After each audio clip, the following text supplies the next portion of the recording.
Takes. This is your host, Yarby Laws. This is my co-host. Christopher Wells. Thank you for all the support on episode one, comments, views, likes, shares. We see all of you. And once again, thank you. Yeah, we really appreciate you helping us grow. Yeah. All right. So I guess we'll kick it off by starting with the Chicago Bulls. So they've won 3 in a row, led by Zach LaVine. He's had some big performances, 41 points, 11 threes against the Sixers, 71 combined points for both LaVine and DeRozan against the Jazz. I'm not necessarily ready to say that they've righted the ship, but after all the drama that had been reported with LaVine being upset with the coach Billy Donovan for Yeah. benching him late in that game early in the season, Mhm. and preferring to go with a lineup with just DeRozan. I mean, it's nice to see them get some wins. Yeah. They've really struggled this season. And it doesn't help that Lonzo's out, but Yeah. I feel like they can turn it around, but it is nice to see them putting it together, especially Yeah. like you said, with all the drama. And like you said, LaVine had what, 41? Yeah. Yeah. This So is a team where like last season, they were like one of the surprises of the season where, they started off the year last season, at basically the top of the Eastern Conference. And then yeah, Lonzo goes out. And then as soon as he goes out, the team basically kind of just craters and, they end up getting wiped out against the Bucks in the first round. But I don't know. I kind of thought they'd be better, even yeah. knowing that Lonzo wasn't gonna be back for a while, just because I figured they'd had a lot of guards to kind of replace or make up for his absence, but it really hmm just hasn't worked. Yeah. And like their bench is pretty strong too, because they've got this Kobe doesn't start, right? No, you Yeah, got Alex Caruso. I would exactly. assume move Kobe White, but Yeah, just they need more defense. This is the same team that gave up 71 to Donovan Mitchell. So yeah. And 44 to KD. exactly like we But talked about in the previous episode. yeah, I feel like their locker room is in shambles, but they might pick it up. Who Yeah. knows? There's also been reports of him being linked to trades. Yeah, They've mentioned teams like, of course, like Lakers, Knicks, and all those other ones. I don't know. I feel like that seems kind of unlikely. If I'm the Bulls, like if I were gonna move guys, I would look more to move like the older guys like DeRozan or yeah, Vucevic before I would consider moving LaVine, just because I feel like I know he's had injuries, but he was really good last year, and I feel like he's still got a lot of good years left as long as he can stay healthy. I just feel like you just don't want to bail on those type of guys. for sure. Whereas like with DeRozan and Vucevic, I feel like those are the guys. If you were to move them, those would be the guys I would look at. Yeah, definitely. And honestly, I might have to disagree with you on that. Um, I wouldn't want to move DeRozan. Really? Yeah, I think his production is insane. I know his play style is kind of dying with the whole mid range thing, but I feel like he's such a good player that you honestly want to keep him. But I could definitely see them moving on from Vucevic, though. Mm-hmm. If yeah, if they were to move one of them, where do you think you would want to see them go? Say like if they moved Damn. DeRozan. Um, it's kind of tough because is his contract big?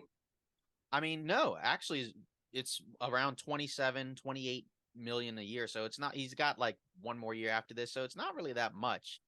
Compared to some other stars, Yeah, in fairness, they haven't really had a lot of DeRozan Vooch trade rumors. Again, of course, they've always continued to throw out Lakers, but again, I haven't really heard any realistic ones. I was just curious what you thought. yeah. I'd probably go with Lakers then. Honestly, that's the only one that honestly makes sense, and Yeah. he's from there too. So Yeah.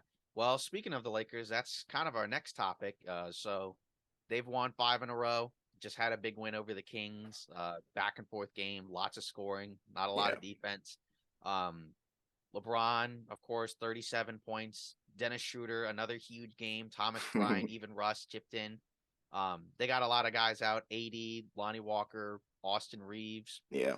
but somehow they continue to keep winning and finding ways to win. But uh today, so LeBron, he was interviewed by Sam Amick of The Athletic, Mm-hmm. and he was and they asked him about a lot of different things, like, turning 38 and playing, but they had kind of brought up what had been mentioned a week ago where he was interviewed and he had mentioned how he didn't want to keep playing Yeah, just to play, and then that it's not necessarily in his DNA. And he went on Twitter and kind of tried to walk it back, but it's just been kind of interesting just to see this develop, just because it's been such a really weird season for the Lakers, where there had been so much talk about them making a deal with Russ, and Hmm. how it seems maybe less and less likely even as they continue to win. And if they even make one, a lot of people think it may be a smaller deal. But I mean, Yeah. for you, like if you were the team, what would you do? I mean, because like for me personally, I mean, although I may be a little bit biased as a Laker fan, Mhm. I would personally look to move the 2 picks, but more so if it is for a deal that makes sense. I wouldn't necessarily just move them just to move them. I would Yeah. only want to do it for a trade that I think is a solid trade, like the one I would have personally done, the one that they could have done earlier before the season started, involving Buddy Hield and Miles Turner.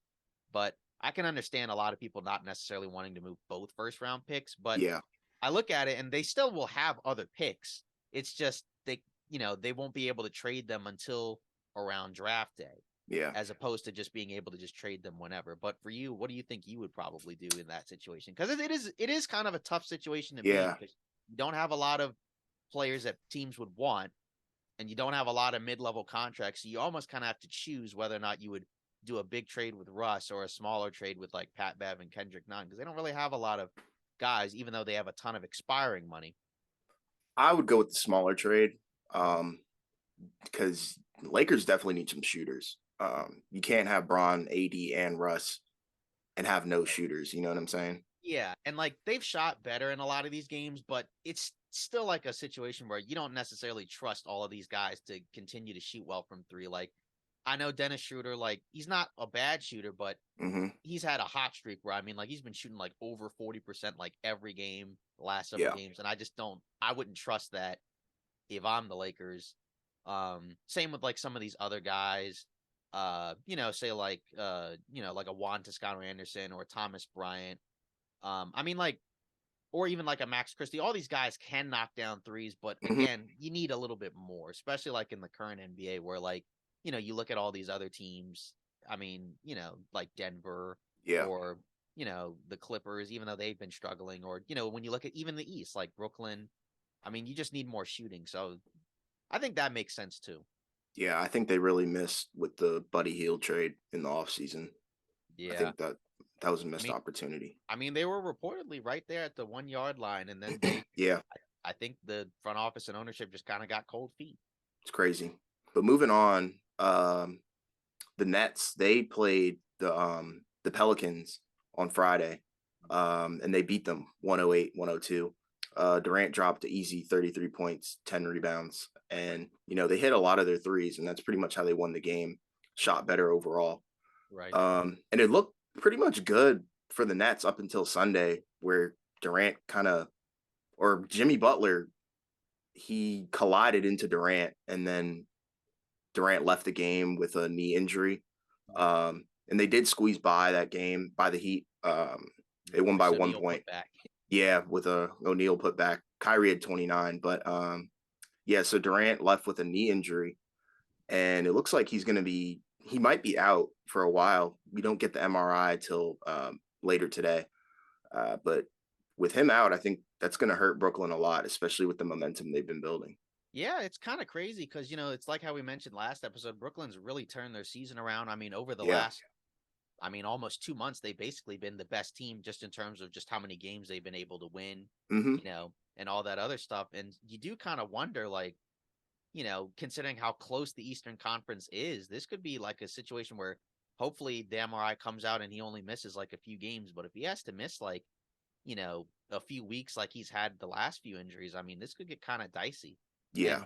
And it's kind of like a little similar to the Lakers, but I feel like Brooklyn's another team where like maybe you do explore also making a trade, but definitely a smaller one for Brooklyn. I don't think you need to make a massive trade. I think Yeah. that's kind of like, done. I know before the season started, obviously you had like the Durant trade request and maybe moving Kyrie, but I don't think you have to do any of that now.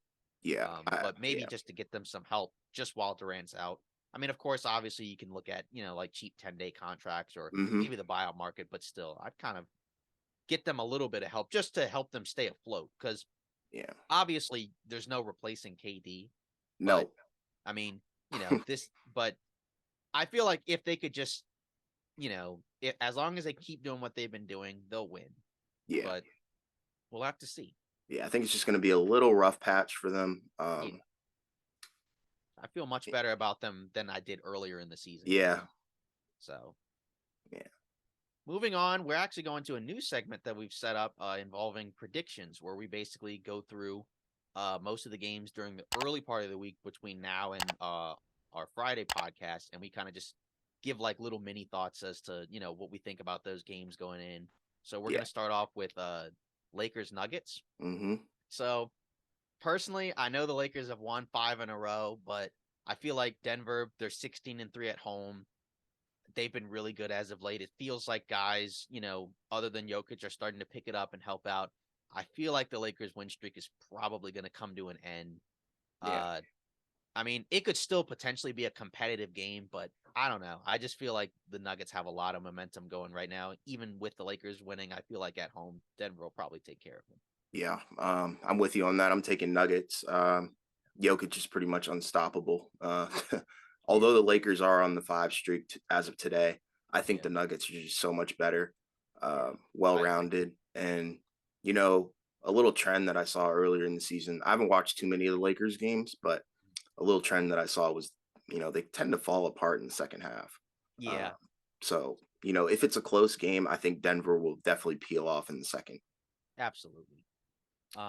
So moving on to the next game, we got Bulls Celtics. Um, Obviously, the Celtics, they continue to play the way they've been playing. They're at home, 15-5 at home. I think I'm gonna have to go with them. I know they've had some pretty competitive games, including the Bulls winning one earlier in the year, but I'm gonna have to go with the Celtics here on this one. Yeah, I'm gonna have to take the Bulls, mainly because I think they're building a little bit of momentum Mhm. at the moment.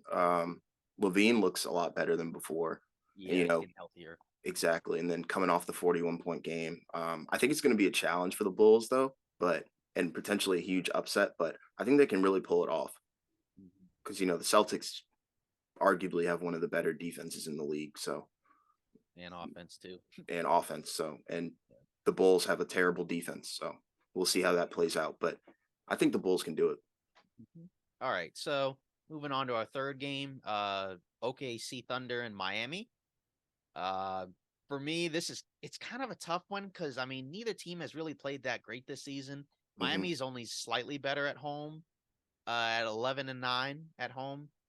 I mean, obviously they just lost to Brooklyn in a really close game. Yeah. Even without and KD didn't play. I mean, I know he played most of the game, but still, it doesn't feel like you should lose that game. But I don't know. I don't know what it is. There's something about Miami where I almost feel like, they got veterans on there. I Hmm. think I'm going to have to pick them for this one, even though I think that this could potentially go completely the other side. I mean, OKC is not that great on the road, but Yeah. of course you got Shea. I don't think anybody on Miami can stop Shea Gilgeous-Alexander. So I mean, I Perfect. could I could see OKC going there, but I'm going to go with Miami on this one. Yeah, and like you just said, nobody can guard Shea, and that's why I'm taking the Thunder. I think he's going to go for 30 plus points, but it is somewhat of a toss up game. Yeah. But I think the deciding factor for the game is really going to be the Heat's defense. And if Yeah. they're really able to close out the game, because they just lost Yeah. today off of a putback. So it all Yeah. is going to come down to who's going to be able to stop Shea. Exactly. Next game, game 4, Suns Warriors. This kind of feels like a pretty big game considering where they are in the standings. Both teams have similar-ish records. Golden State's been great at home, 17-4. Wiggins is now back.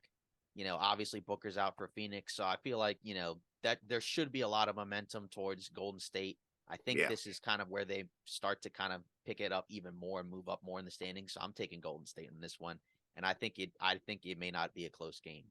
Yeah. I'm taking Golden State as well. Home team advantage. Suns are on a losing streak. And we also have no clue who the Suns are going to be playing. Right? They're injury ridden. So, and with Wiggins back, I think it'll help the Warriors' point differential. So, I'm taking Warriors. Yeah. Bucks Hawks.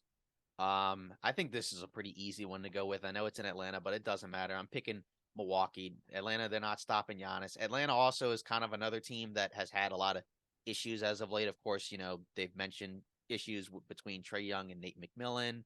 Um, obviously, like, reports of him potentially thinking about resigning earlier in the season. Hmm. Him talking about not getting along with Trae Young, of course, like we mentioned.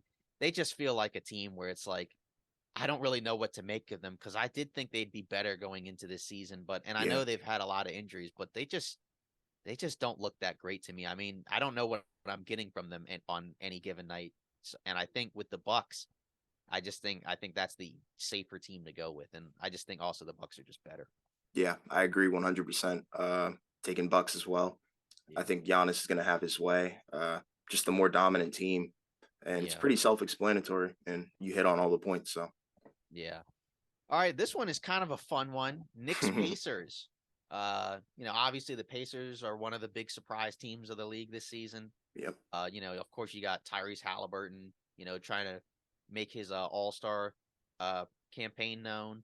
Buddy Hield, Miles Turner, Benedict Mathurin. I mean, the Pacers, they've been really good. I mean, I think this could potentially be a really competitive game.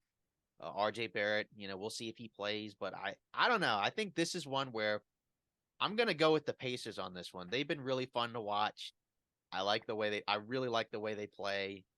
Miles Turner's having a great year. I Yeah. just feel like this is gonna be a game where I'm gonna go with the Pacers on this one. Okay. Yeah, I'm gonna go opposite. I'm gonna take Knicks. Pretty even matchup, like you just said. And with RJ Barrett not potentially not playing, I don't think it's gonna affect the game too much. And if he doesn't play, I think Randall will pick it up. Uh, it'll be more shots for him, more opportunities to create, and I think Randall's better than. mm, I think Randall's 100% better than Barrett. So Yeah. yeah. All right, and then for last one, sort of an honorable mention of sorts, we got Cleveland, Utah. We kind of looked at this one just for the storyline. Of course, Donovan Mitchell's first game, Mm, returning to Utah since he was traded to Cleveland. Pretty cool.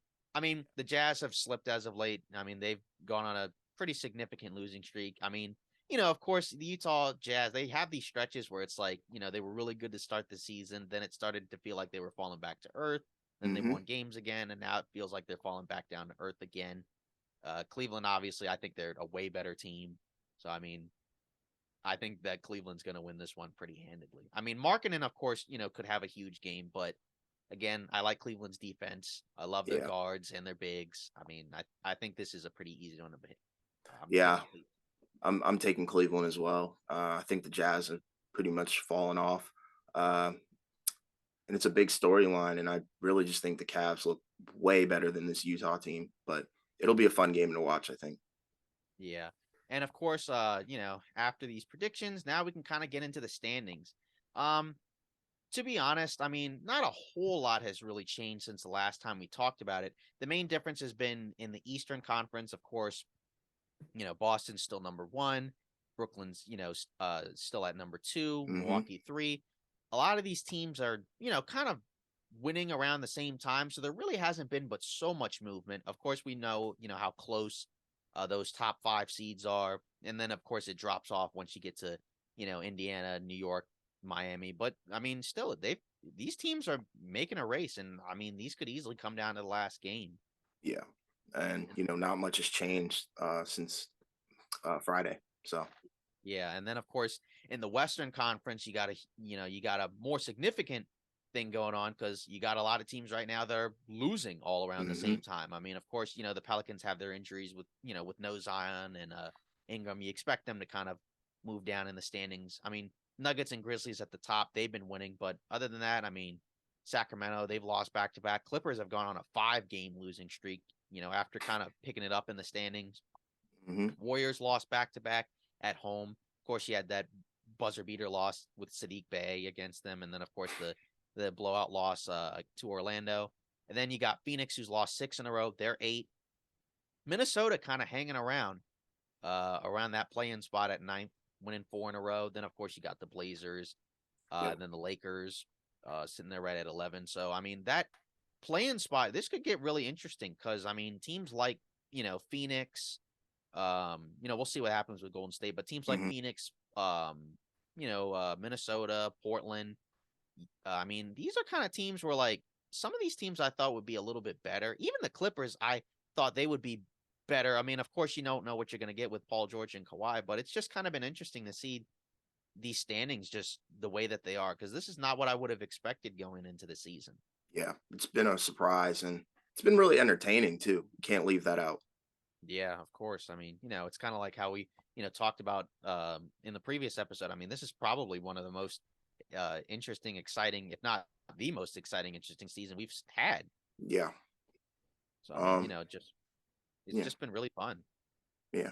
All right. So moving on to some rumors. This one's not too much of a rumor, but more of an update. But Stephen Curry is potentially going to be back this week. He's eyeing a January 13th return for the Spurs game this Friday. Essentially, he stated that there haven't been any like real setbacks progressing through his injury and rehab. Uh, he was seen taking shots from pretty deep and doing shooting drills. And the Warriors don't have like an official statement out on it yet. But, if he comes back as soon as Friday, I mean, we could be seeing the Warriors climb the ladder in the standings. So, Yeah, I pretty mean, excited for that. yeah, I mean, they had their start to the season was so bizarre, but Yeah, they've had stretches where they have looked better, and they have looked better overall as of late. I just feel like even though I know they haven't had that great of a season, I'm not ready to count them out yet. I do think that they're a team where I would look to them as the team that probably rises up in the Western Conference, for especially sure. if they can stay healthy. Yep, We easily. don't know if they can, but if they do, I think that's the team to look for to rise up. Mm-hmm. Moving on to our next rumor, we have Fred Van Vliet. There's been talks about him turning down an extension of 144 million, according to Josh Lewenberg. Um, so he's got a player option this offseason that he can opt out of. I mean, the Raptors have been really struggling this season. They're another team where I think they've been a lot worse than I think we thought. I mean, Mm-hmm. they won 48 games or so last season, and there's like 16 or 17 and 23 right now. I Mm-hmm. mean, so I think for them, they pretty much have about a month to kind of figure out what they want to do with him, whether or not they should re-sign him or trade him if they're not going to bring him back.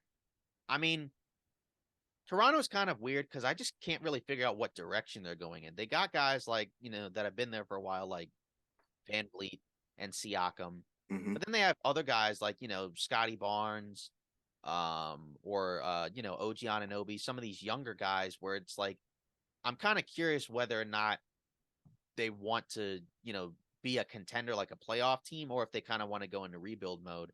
I mean, personally, if I'm Toronto, I would look to keep Van Vliet just because, I mean, I don't think there's like much you can replace him with. But I Yeah. mean, that is a lot of money to give to, Fred Van Vliet. I think he's a really good player, but I mean, that's a lot of money to give out. I mean, you're probably talking around like at least 30 million or so a season. Mm-hmm. But Yeah, I would that's keep him. Uh, you know, that team's they're having a down season, but I really think that it's not all on Van Vliet. So I right, wouldn't, not at all. yeah, I wouldn't try and blow up the team or go into rebuild mode. I think they just need to give Scotty some time, uh, Yeah. OG some time too, because Scotty's having a down season, especially from last season. So And again, he's in his second year. I mean, exactly, not everybody progresses the same way. Sometimes guys don't yeah, immediately jump to, from what they were in their first season to hmm, another level in the next season. It happens. I mean, yeah, and again, it is a weird team. So it's kind of just like they're worse than what I expected, but in fairness, I didn't really know what their ceiling was. I didn't yeah, think it was a title team, but my mind mm-mm, in my mind, I'm like, I could see them being like a really good playoff team, or maybe like a lower one, like maybe around like that 6, 7, 8 spot. yeah, So we'll have to see where this goes. I mean, just because they don't trade him, I mean that doesn't automatically mean anything. But yeah, if I'm Toronto and I want to keep him, then obviously, I mean, you keep him and then you look to re-sign him in the off season. yeah. All right, for the next rumor, we've got D'Angelo Russell is in potential trade talks. He's being rumored to being traded. It's been a down year for him. Yeah. Far cry from his All Star season with Brooklyn in 2019. And I really love D'Angelo Russell's game. I think it's one of the smoothest in the game. But if you're going to move Russell, I would think you know you probably want to potentially gain a more of a locker room presence in a veteran PG like Kyle Lowry. Not to say that D'Lo isn't like a veteran leader, but I think the Wolves really want to go in a completely different direction. Yeah. Uh, and the main problem with him is his massive contract. So, trying to find someone who will take that max deal is going to be a challenge. But like I said earlier, I think Lowry is going to be the trade. I don't see any other scenario working Yeah. I mean, Minnesota definitely has been one of the more disappointing teams of the season. for I mean, sure. personally, I didn't really care for the Gobert trade in the offseason. I didn't really think No, it made a lot of sense. I no. understand the thought process of, you know, maybe putting Cat at the four kind of helps, and putting more of a defensive minded big next to him, Yeah, may help the team. But I don't know. I just personally wouldn't have given all that up for Gobert. Not that I have any issues with Rudy Gobert because I do think he's a good player and does have value, but I just think that was way too much, and it clearly hasn't worked. I mean, they're basically a play-in team right now, and I mean, I don't think you make a move like that just to be a play-in team, especially because last season they were better. yeah. I Um, 100% agree with that. yeah, and then for our last rumor, Cavs, they're looking to get some wing help. Like I mentioned on the last podcast, I do think with Cleveland, I really like them, but I do think that they need more of an upgrade on the wings. Hmm. Um, So they mentioned two names from Chris Fedora, Tim Hardaway Jr. and Bojan Bogdanovic. So Tim Hardaway Jr. obviously in Dallas, Bojan Bogdanovic in Detroit. Of those two guys, personally, I prefer going after Bojan just because I think he's the better shooter. I think, he's got more size at 6'8", which I think is more of what Cleveland would need versus a guy like Tim Hardaway Jr., where he's really more of a guard, in my Hmm. opinion, like a 2-3, whereas Bojan's more of like a 3-4. Yeah. But at the same time, I think Boyan, because he's having a really good season, I think he might be a little bit more difficult to get, even though he's older. But Hmm. for me personally, that's who I would go with if Same. I'm Cleveland. I think if you get him, I don't necessarily know if I would be willing to put them right there with the other teams, but it definitely would make them better. I don't really think getting Tim Hardaway Jr. makes them that much better. I mean, Yeah, they I definitely do agree. need more wings though. Yeah, I agree with you because like if you get Hardaway Jr., it's kind of like having another Karis LeVert. Yeah, They don't. I don't think they need another Karis. They need more like a 3 or 4, like you said. yeah, a So guy that doesn't need the ball quite as much yeah. that can, be ready to, spot up. I mean, of course, Boyan can do a little bit more than that, but Hmm. obviously for Cleveland, you don't need him to dribble and create as much when you got Mitchell and Garland. Yeah.